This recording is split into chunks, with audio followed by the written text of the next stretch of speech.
महाराष्ट्राला औद्योगिक क्षेत्रामध्ये अधिक समृद्ध करण्यासाठी राज्य सरकार झपाट्याने पावलं टाकण्यात सुरुवात केली आहे राज्य सरकारने आणि त्याचाच एक भाग म्हणून MIDCने महाराष्ट्र उद्योग संवाद कार्यक्रमाचे आयोजन केलं होतं।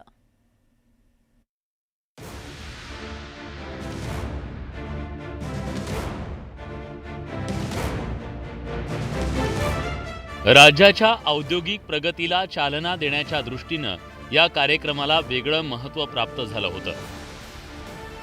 धोरण, उत्पादकता आणि समृद्धता यावर या संवाद परिषदेचा फोकस होता।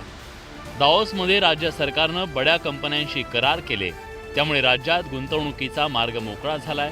या गुंतवणुकीच्या पार्श्वभूमीवर सरकारने काही योजना आखल्या, त्यातून राज्यात रोजगार निर्मितीला वेग येणार आहे।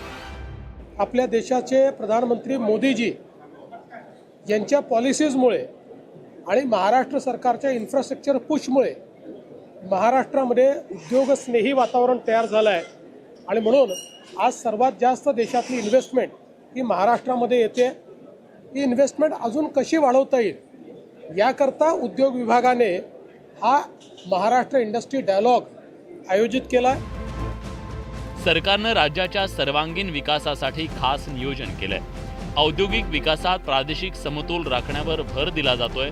विदर्भ, मराठवाडा, पश्चिम महाराष्ट्र, कोकण आणि उत्तर महाराष्ट्र यावर लक्ष केंद्रित केलं जात आहे। और अभी हमारे मुख्यमंत्री देवेंद्र जी जब दाओस गए, उन्होंने तो रिकॉर्ड ही तोड़ दिया कि 15 लाख करोड़ का निवेश इस महाराष्ट्र में लाने का बड़ा काम किया। पिछले 3 साल में महाराष्ट्र के निवेश के रिकॉर्ड MOU हुए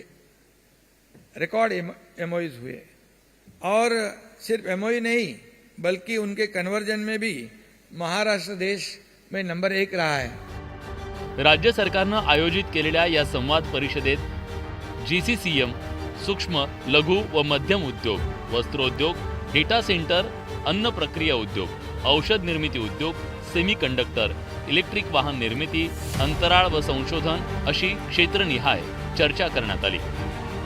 इन्सेंटिव्हसाठी 6000 कोटी रुपयाची तरतूद आपल्या नेतृत्वाखाली उद्योग विभागाला आपण करून दिलेली आहे। कधी नव्हे तर लँड ॲक्विजिशनसाठी शासनाने आम्हाला पैसे दिलेले आहेत आणि त्याच्यामुळे उद्योजकांना मला या ठिकाणी आश्वासन नाही तर वचन द्यायचं आहे की उद्योग विभागामध्ये मग MIDC असेल, आमचा उद्योग विभाग असेल किंवा आमच्या मार्फत चालवणाऱ्या अनेक योजना असतील, याच्यामध्ये कुठेही अडचण आपल्याला येणार नाही।